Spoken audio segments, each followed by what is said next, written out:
this was if you want to do audiobooks, grab your favorite book and a chair, sit in your closet and read out loud for 4 hours for 6 days in a row, and then decide if you want to do audiobooks, because that's what it is.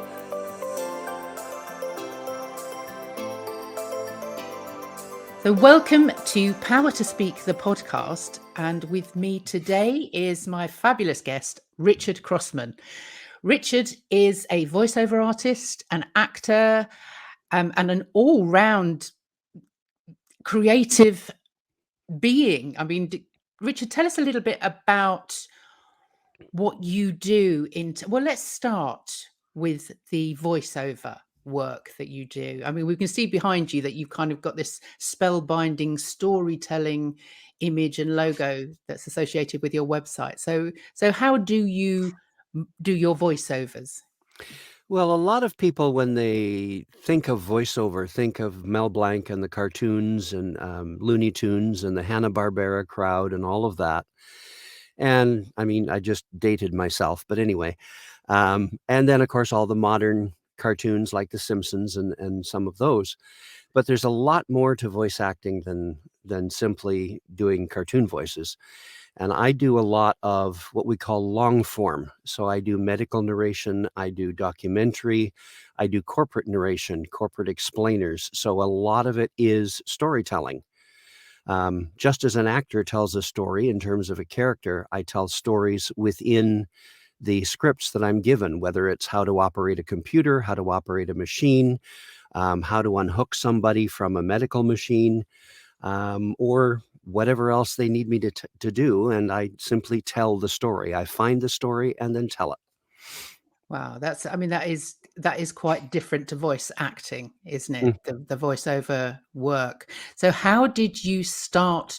How did you end up in that end of it? I mean, we'll get onto the whole medical voiceover stuff in a moment, because that's a whole other, not technology, but a whole, the technical side of the language is incredible in that side. But just how did you find yourself in voiceover work? Was it literally the voice, or did you come from the acting that you were doing? I have been an actor since I was 3 years old. I was a principal actor at the age of 3 and recited "'Twas the Night Before Christmas" for a Christmas show. As I progressed through my career, I did a variety of things: comedy, Shakespeare, interactive historical theater, where I had to research a character and portray the character, and people could ask questions or approach, and we would have discussions, right through to musical theater. And I spent 25 years on the opera stage. So I've ran a whole gamut of acting. As I got older, my knees started to go for a variety of reasons, not the least of which is genetics.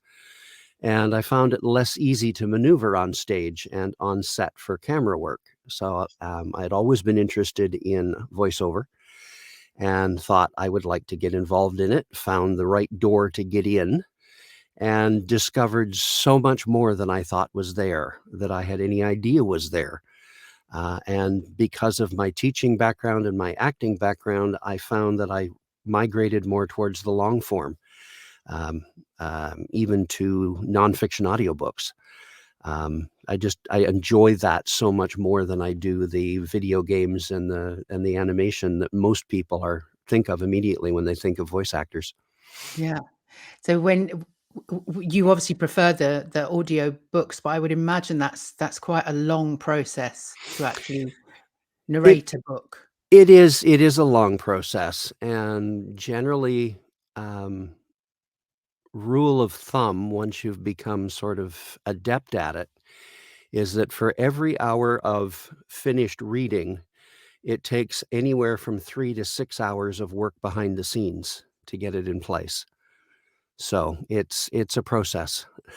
Yeah. What sort of books do you prefer? I do a lot of, well, I don't do a whole lot. I've done a couple of nonfiction.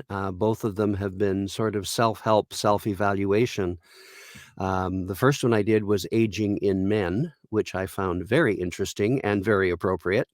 But it meant I had to do a little bit of research into the author because he had written other books. and then read through and understand where he was going with each chapter, and then start um, um, doing my preparation, figuring out where I was going to go with each chapter and how I was going to handle different things. And sometimes there are major turns within a paragraph or from one paragraph to another, and you have to be prepared to work with those. And then once it's recorded, it goes off to quality control. They match the script to the recording. They send it back and say, you've made these mistakes, or these things have been left out, or this has been turned backwards. So then that's done, and then it's returned to them for mastering, and then it's published. But it's can be a long process. Yeah. And how do you approach it? Do you approach it in the same way as an actor does a character? I mean, obviously, you're talking about doing research and this stuff, which is all stuff that I did as an actor. Is it a similar process for you? In that way, yes. And you do have to go through and analyze the script as you would an actor. But because it's a much longer script and it's a monologue, basically, um, 6.5 hour monologue, you have to approach it slightly differently from what you do on stage. And obviously, you don't have the body language and the facial expressions and all of that to work with to supplement your voice. You have to do it all with the voice. Yeah, and obviously different characters. So unlike being on stage in one character, you're taking on many characters. In a lot of the fiction books, that's the case. In nonfiction, not so much. Nonfiction tends to be um, either first person or third person narrative. So you don't have all of the other characters chiming in and giving their conversations and their 2 bits worth and all of that stuff. So it's not as complicated. My hats are off. All of my hats are off to people like Jim Dale and Stephen Fry, who can create the 180 odd characters they needed for the Harry Potter series Mm, and the Game of Thrones series and all of those. It's just an incredible, incredible piece of work to do that. yeah. Do you then chop it up into I'm just wondering how you approach the whole. I mean, obviously you don't do it in one, but how do you, segment it? Generally, what I try and do, depending on the length of chapters, I will try and do a chapter or 2 chapters a day. But I don't generally record more than 4 hours because the voice starts to get tired. Yep. And one of the things I was told when was first getting into the voiceover business was, if you want to do audiobooks, grab your favorite book and a chair, sit in your closet and read out loud for 4 hours for 6 days in a row, and then decide if you want to do audiobooks, because that's what it is. And I found I do enjoy it. Again, nonfiction is my forte, similar to the long form narrations and things that I do, rather than all the character work. But I do enjoy it.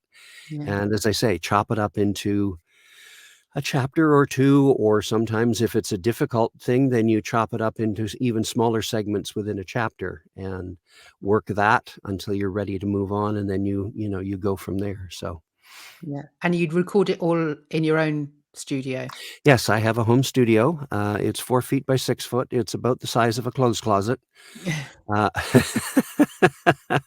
it's all sound treated, so that I don't have a lot of background noises coming in and all of that stuff. Although I do occasionally get motorcycles going by the house. So we have to stop recording at that point, let them go through and do their thing. But yeah, it's a sound treated room, and it works very, very well. So it's been professionally evaluated. So it works. Excellent. And do you have a director or a producer, assistant, somebody helping you, or do you just literally sit in your cupboard It's reciting? it's just me sitting in my cupboard in most cases. Sometimes I will do what's called a directed session, where the client wants to have a say in how things are done. Usually that's with corporate work or with documentary. And we will have a session whereby they come in by Zoom or some other online platform and direct me through the process of performing the script that they've given me, which happened in August. I was doing a documentary on the Governor General's Horse Guards here in Canada, was a history of the regiment. They've been in existence for 200 years. So I was hired to come in and read letters home from various periods of the history of the Horse Guards, Wow. which was a lot of fun, and I got to use a number of the accents and dialects that I work with, so that was kind of fun. Yeah. Have you always been a natural with the dialects? I The have. I grew up with grandparents and great-grandparents from the British Isles, who spoke English and Scottish, different English accents and Scottish, and I picked them up as I was going. But because I'm also a musician, music and language comes from the same part of the brain. So I've always had a facility with languages and with accents and dialects. It's been great, and it makes my life so much easier. Yeah. Brilliant. Well, it's considering what you do, then yes, I would imagine it's perfect.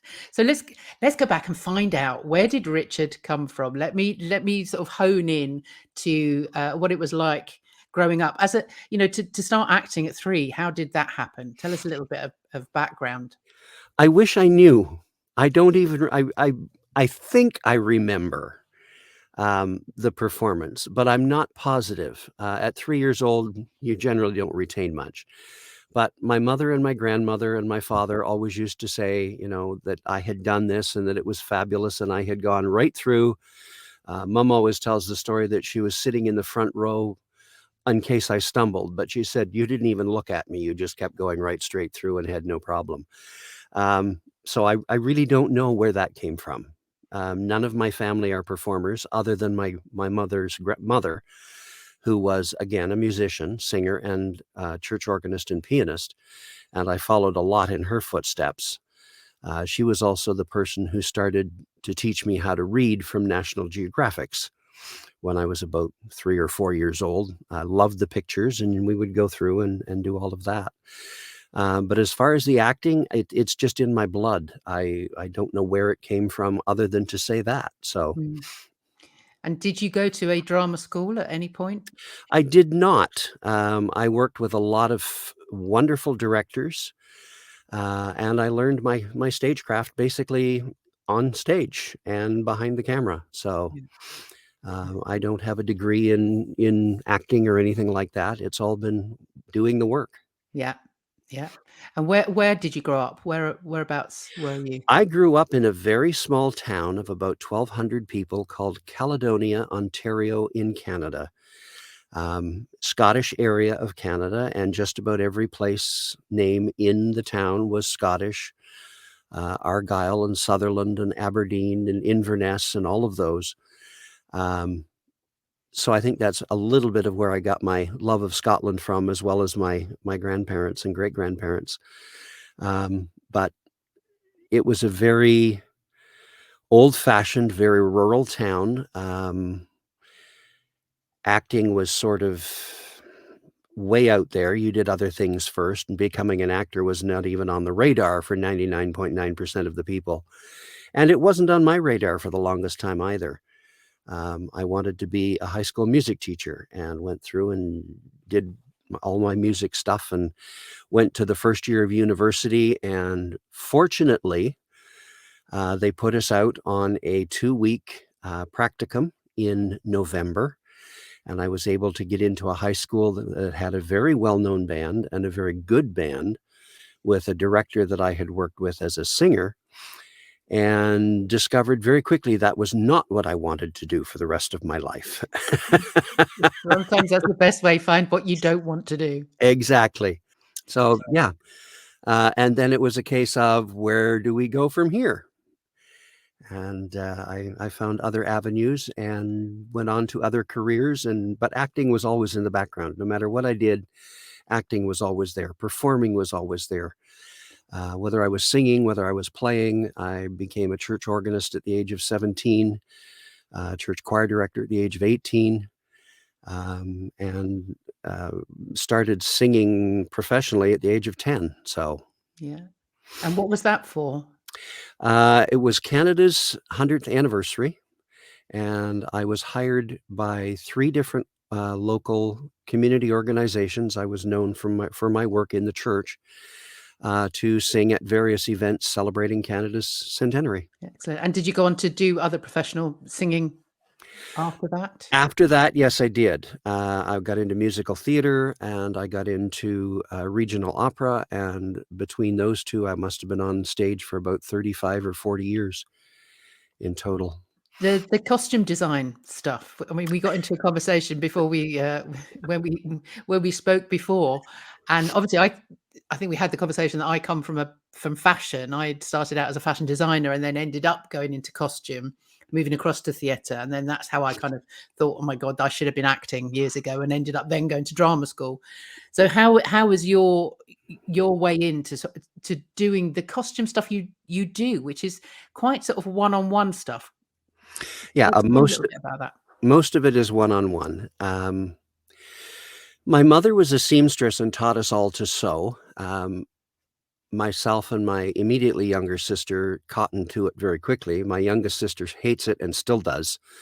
And anytime she needs repair work done or sewing done, I get it. So, Yeah, it's the same with my sister. but again, it's in my blood. It's part of the creativity that's in my blood. For Canada's centenary in 1967, I had made friends with one of the ladies in town who owned a fabric shop. And I went down to talk to her, got her assistance to pick out the pattern and the fabrics that I needed within the budget I could afford. And without letting my mother know what I was doing, I created unfortunately, it wasn't Canadian, it was an American Revolutionary era costume, but I did it all by myself and wore it to one or two of the events in the centenary year. And then I have always sewn, did a little bit of my own clothing and that kind of thing. And when I got into theater in a big way, after I got into teaching, I had more spare time than I did when I was working in the food service industry. I was sitting waiting for my part to happen in a rehearsal one night, and wardrobe came up and said, "Anybody here know how to sew on a button?" And it just sort of went from there. Once they found out I knew how to sew buttons and other things, and I was seconded to wardrobe whenever I had time. And one of the shows that I was involved in, Historically Interactive, discovered that I could do that, and I ended up creating costumes for them. I was the head of wardrobe for them for 7 seasons, and ended up creating costumes for other characters, for vendors and other staff members who were there, and it just sort of blossomed from there. And I've done hundreds of costumes over the years, and now I do a lot of Santa Claus and Mrs. Santa Claus outfits because I have got that reputation now. So Yeah, yeah. Yeah, I always found out well, I found out early on, don't let them know that you can sew. Just just don't tell them. Mm. When my daughter went through, school, obviously primary school, they were always, whenever it came around to the Christmas show, it was like, "Oh, don't tell them. Just please don't tell them." Yeah, there's nothing worse than being up till midnight trying to churn out, like, hundreds of pairs of whatever. I hear you. I had about 2 weeks of that a couple of years ago just before COVID started, so I understand that one. Yes. Yes. Yeah, so how was COVID for you guys over in Canada, and how did it affect the work that you were doing? It sounds like you're pretty self-sufficient, really. I am. In terms of the voiceover work, it worked out. The timing was absolutely perfect. I finished my home studio on Saturday, and the country shut down on Monday in March of 2020. Um, as far as the costume work and stuff goes, everything went out the window because you couldn't get anybody in for fittings. You couldn't go anywhere to pick up fabric. I could order it online, but to what point? Because there's nobody I can work for. So that kind of went out the window, along with a few other things. Certainly performing live went out the window. My church organist position basically became non-existent for about 6 months until they got onto the idea and sort of finessed how they were going to do Zoom. And then I brought an electronic keyboard into my studio and worked from my studio. And, it was basically the same here as it was everywhere else. It Yeah. was, shut down for a period of time and then open up and then shut down and then open up and then shut down. And, Yeah. Yeah. Has anything dramatically changed out of COVID for you? uh, I guess maybe my self-sufficiency. I was always fairly independent anyway. I've been divorced for years. My children are grown, so there's just me to worry about. Um, but I learned how to um, become a little more self-sufficient, not having to rely on other people and so on. But the one thing that I did find about COVID was that I started meeting people online. I was introduced to a networking group over in the UK, and from there, it grew into 5 networking groups, and I'm there sometimes twice a month, sometimes 3 times a month in each of the groups, Yeah. networking with people. I've probably gotten, goodness, dozens of clients over there, and I think probably 60% of my clientele is now not in North America, it's Yeah. elsewhere in the world. So, and I had to pivot from in-person visits as Santa to virtual visits as Santa, and in 2020, I did 19 country visits, or Wow. visits to 19 countries. So, it was huge, in that way, and as a result, I now have friends in places I never dreamed of having friends, so Yeah. Yeah. I know the feeling. Obviously I've met you in Canada. yeah, Just out of that experience that we all had in lockdown has kind of opened certainly mhm, opened my world, is that yep, suddenly I'm working with people all over the world, which is amazing. mm. Absolutely amazing. But you were Santa in 19 countries. I can't believe that. I'm just gonna show let me show this, and then we can talk a little bit about you as Santa Claus. Now, you were telling me that you first played Santa when you were 7 years old, which, I can't imagine you with a white beard back then. Well, we have a photograph, and I can't lay my hands on it right at the moment, but I do have one, of the cotton wool beard and wig and very, very cheap Santa suit. Mm. At the age of 7 or 8, we not sure which, handing out Christmas gifts on Christmas morning. So, I guess from the recitation of "'Twas the Night Before Christmas" to handing out presents at 7, Santa also is in my blood.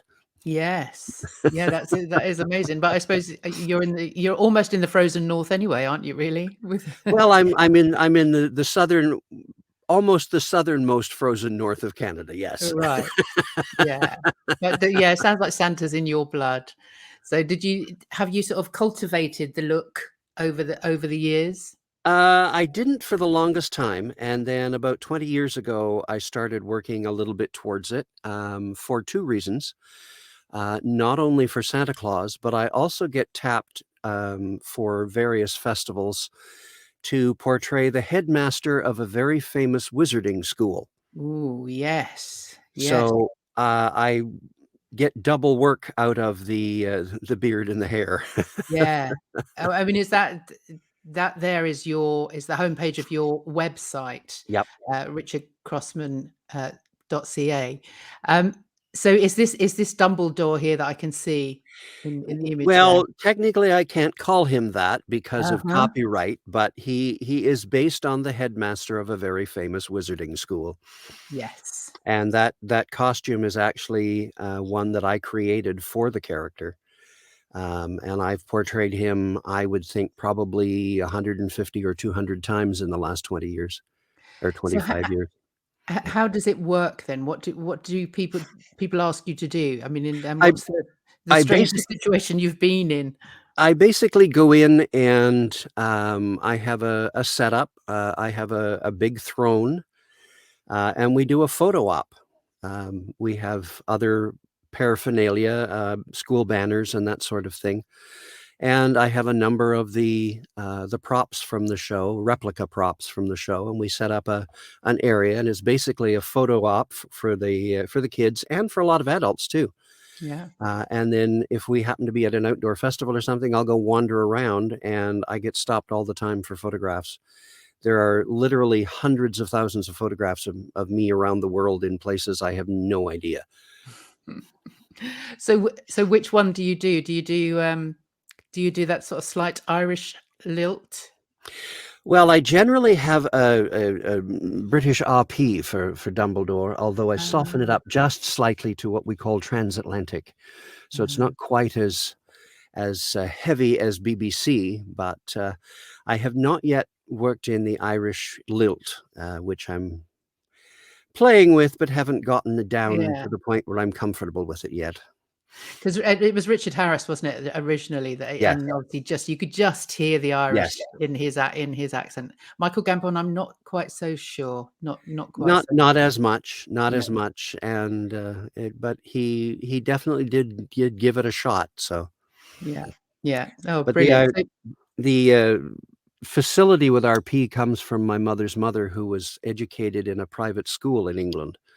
So when she came over here, and then I was born many years later, I grew up around British RP and not what I would call Cockney, but, a more workaday English from northeast of London. yeah, that's me. Yeah, and then, I also have Scottish from my grandfather and Irish from a great uncle. So my accents are authentic, they're not put on. Yeah, I have a slight Irish and, Irish from my grandparents and North London. So, Mm, yeah, I'm definitely the northeast-ish.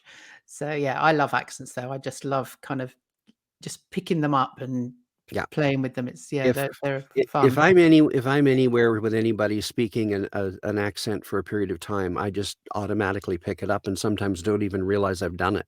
So, Yeah, me too, me too. So a lot of this that you're doing now though with these characters is virtual. yes. So obviously as Santa, there is a virtual Santa. So when do you start that? When do people start calling on you for that? Well, I'm back this year. The last couple of years, we set it up so that I could do in person in photographic studios, um, and I've been working with one of the photographers now for 9 years, and we had it set up so that Santa was 6.5 feet behind where the kids were, and the kids were just slightly off to one side, so that when the photographer took the shot from an angle, it looked like we were much closer together. Yeah, But, yeah, the vast majority of my work was virtual. yeah, This year, we're already starting to book in-person events, so I'm hoping that we don't have another round of COVID.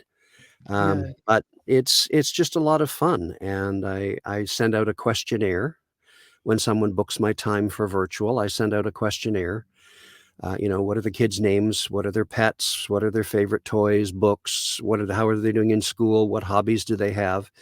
And over the course of a 10 or 15-minute call, I will work in a lot of that stuff. And, according to many parents, I have managed to buy them another year or 2 of Santa belief. oh, And sometimes the parents like it as much or more than the kids do. So yes. and Oh, then kind of ringing bells. the last 2 years, I had 2 families from the UK, ask me to, uh, do virtual visits with their, senior relatives, grandparents, whatever, because they couldn't get out of the seniors' residences, obviously. So, Santa Claus paid a visit to them in the seniors' residences, and they had a wonderful time, and so did I, so that was kinda Lovely. cool too.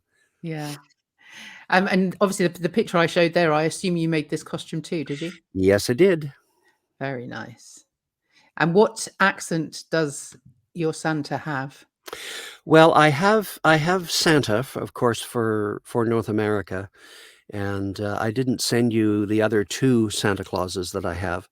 I, of course, have Father Christmas for the no for, the United Kingdom, and I also have, a recent addition to my Santa work, a character named Father Frost or Died Moroz. He is the Eastern European, Czech, Ukrainian, parts of Russia Santa, who works in a costume that is blue and white and silver, and he takes along his granddaughter named Snegurushka, who is the one who brings the snow. Oh, So I don't do a Russian or Ukrainian accent, but I have done a couple of appearances as Father Frost, so that's been kind of cool too. lovely. Well, as you say, the virtual side of things has opened up the world Yes, to that, yes. which is amazing.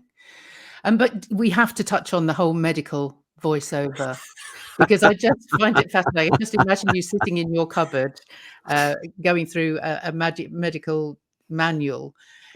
How did that come about? Because I know you enjoy that quite a lot, don't you? I mean, and obviously the jargon and the language is quite complicated. So how did that all come about? Well, I've always, again, because of my music and my languages, I've always had a facility with the English language as well, and I find it far less difficult than most do to wrap my tongue around complicated words and to make them make sense. My mother at one point thought I might end up being a lawyer, but I said, no, I'm going to fall asleep in the middle of the courtroom and miss something because sitting for a long time listening to somebody drone on, I would have definitely fallen asleep. But as a teacher, I was up and about and moving and interacting with people all the time. And I think that too was part of it. And the fact that my grandmother started me reading from National Geographic at the age of 4, I picked up again a facility with the English language. So I don't find it as difficult to, ream off words like papillomatosis and that sort of thing. Yeah. So how did that start though? How did somebody Well, came to I you and again, I had no idea it existed when I started into voiceover, and as I was doing long form narration and documentary and things like that, doing my training, one of my coaches said to me, "Have you ever thought about medical narration?" And I said, "What the heck is medical narration?" So medical narration can be reading drug company reports, it can be reading medical studies, it can be, um, an audio transcription of doctor's notes. It can be as simple as a radio commercial for a healthcare company or a drug or whatever. And they said, you do have a facility, give it a shot. So I signed up with a coach who specializes in medical narration, and we had a ball for about 6 months. And I eventually earned my certification as a medical narration specialist. And I have two audio demos and 2 video demos of my work on a separate website. They're also on the main website. But because medical narration is a different ballgame altogether, I have a site called yourmedicalnarration.com, and it's a totally different branding. It's specifically for the medical work. So I work with that, and I've done some really cool stuff with that too. yeah. So how do you set the tone then for I mean, obviously you need to make it engaging. You don't want people to fall asleep while Right. in the middle of all this kind of quite complicated language. How do you make it interesting? Well, again, it comes with inflection. It comes with changes in pitch and in timbre and in pace and in tempo. So rather than drolling on with something like this, you want to be able to change and make things more interesting and make people, oh, wait a minute, he just said something really interesting. I need to go back. And you certainly don't want to be doing something like this because they'll never pick it up. But you have to vary and work with things from those different aspects, and it seems to work for me. So And how do you then tell story? How do you get the storytelling into the normal voiceover work that you do if you are doing something that is quite technical? I mean, obviously there's the different inflection, as you say, and the tone yeah. and all of those things. How do you make it tell the story? Well, you have to kind of understand what it is you're talking about and where the script is going. Is it simply a description of something?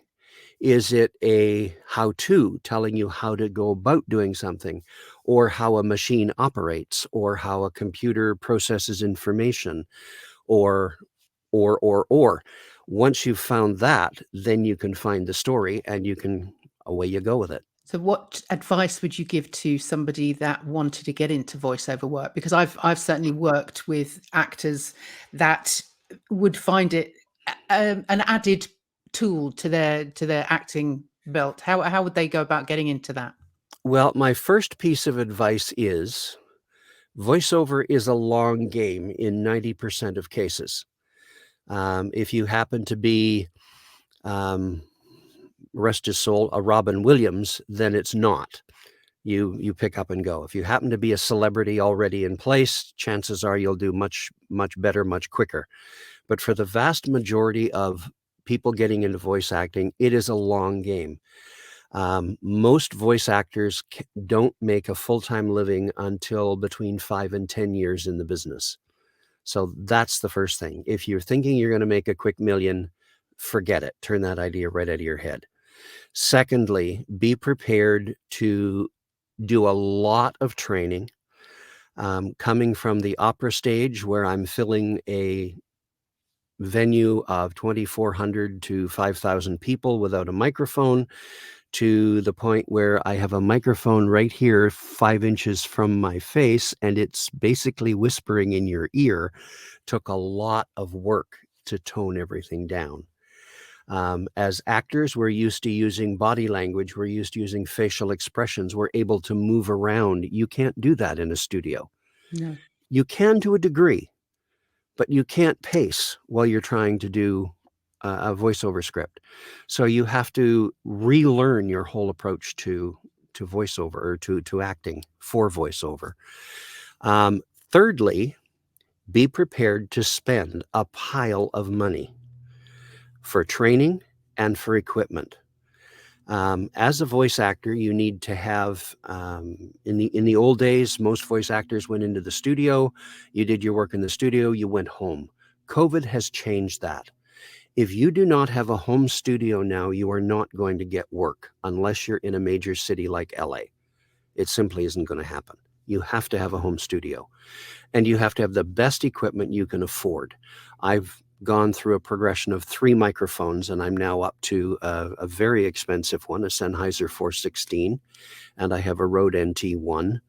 I have 2 computer screens in my studio so that I can have the recording on one screen, the script on the other screen. I have speakers, I have interfaces, I have software, and that's just for the studio. Then you've got all your training. And then you've got the website to develop. And then you've got all of the search engine optimization to worry about for your website and all your copy for your website. And that's all expense. And then your demos.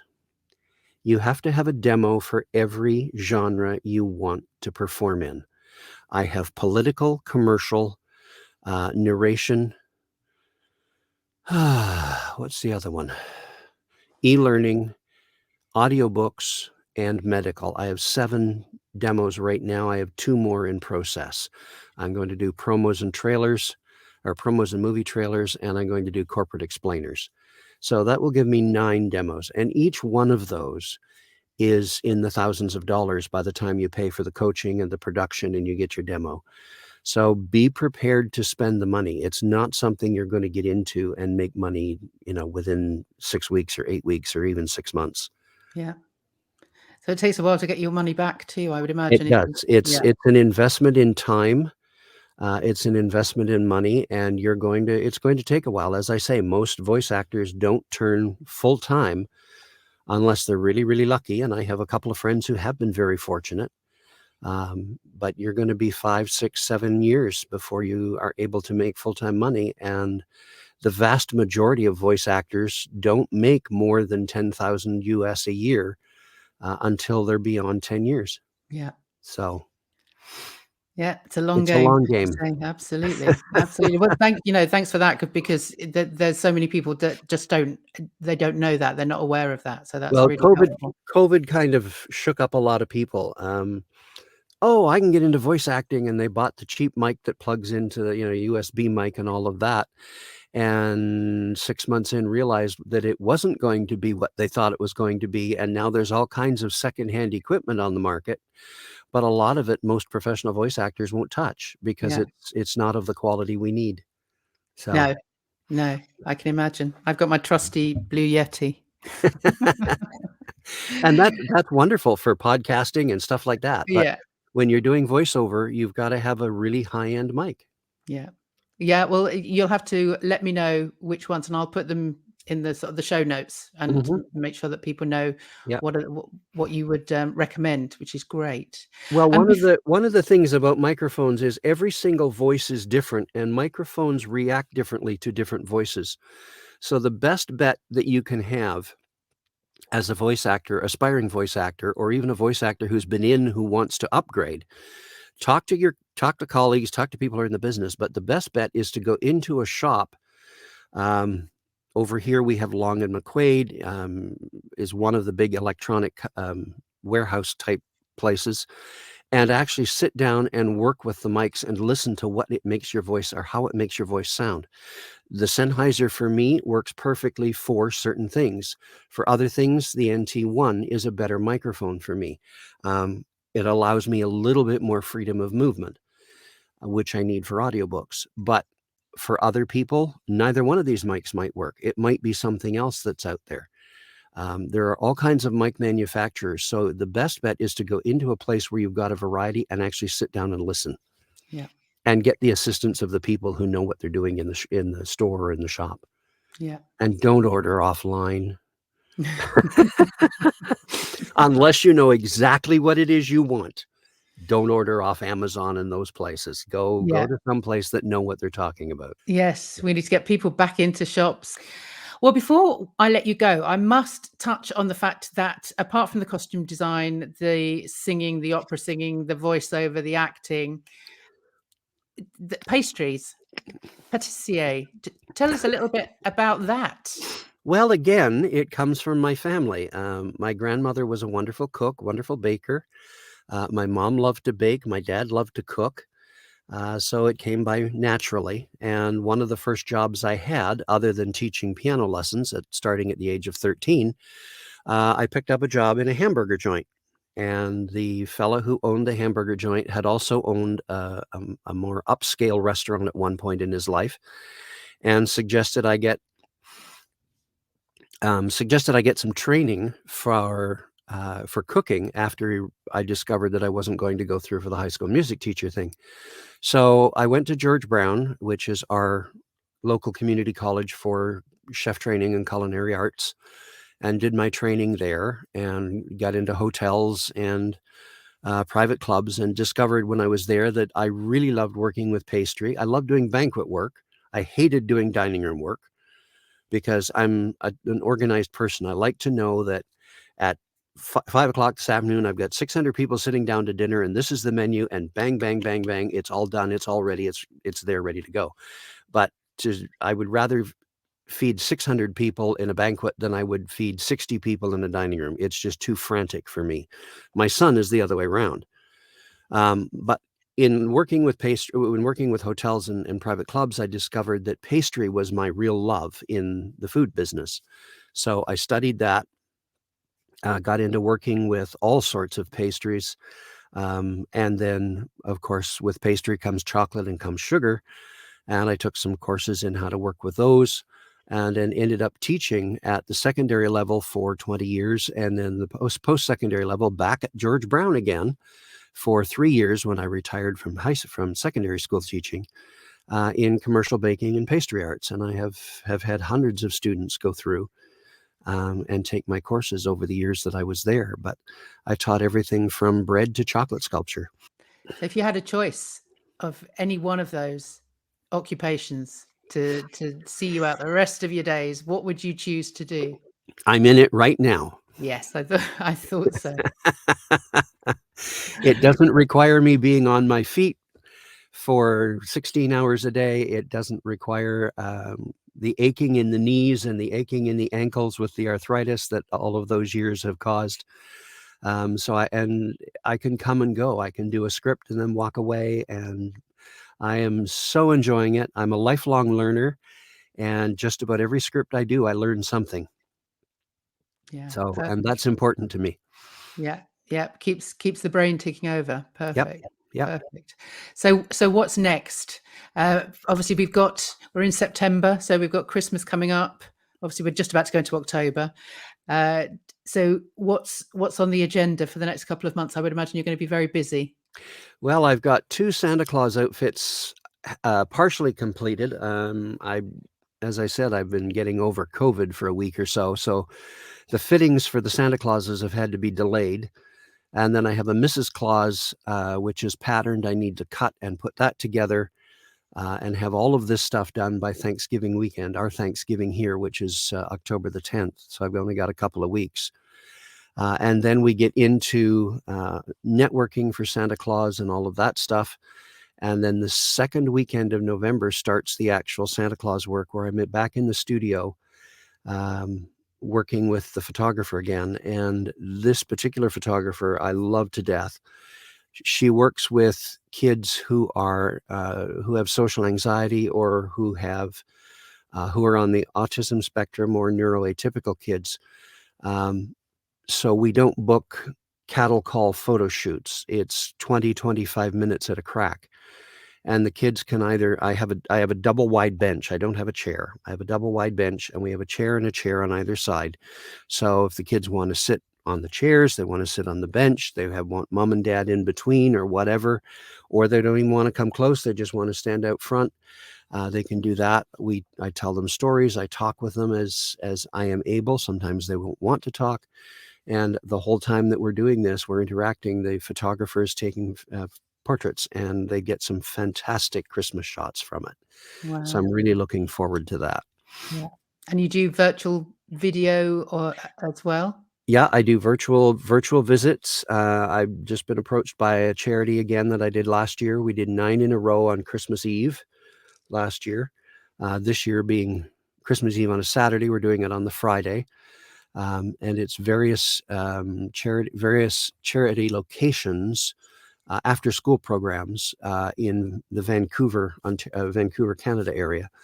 But I also do video greetings for individuals. We'll do a Christmas card, what I call a video Christmas card, where you can do a Christmas greeting from you and your family. And if you want, we can include Santa Claus reading a story. And then once you have it, you can send it anywhere you want. And I do the same for companies and corporations. And I found that those are very well received. And occasionally I get a call to do telephony for Santa Claus. Ho, ho, ho, you've reached John Smith's auto dealer. And just taking a moment out of my time, they're upgrading the sleigh, and we'll be back out soon. But he wanted me to say hello, and then they turn it over to the regular telephone Brilliant. answering system and whatever. Yeah. But I have a lot of fun with it.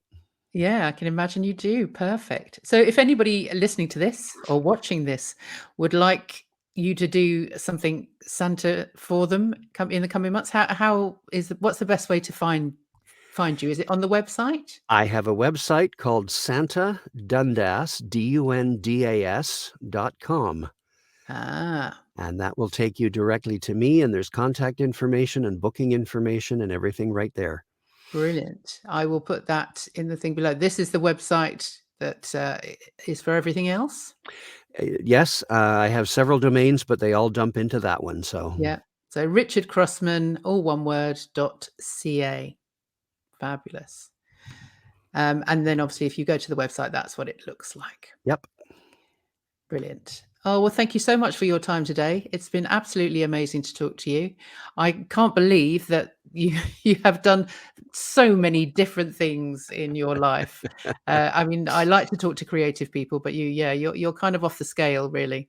I often say that I was the original ADHD person, and without knowing that I was. But I am of the mind, I don't want to be an expert in anything, because that means everything else goes by the board. I want to be able to do a specific task or a specific set of tasks within a skill set, and then I'm ready to move on and learn something else. And that's what I've done my entire life. So Yeah, yeah, I'm a very creative person, but I have to keep moving at the same time. So it's been a great run. yeah. Excellent. Oh, well, thank you very much for being here. It was a pleasure, Jackie. Thank you.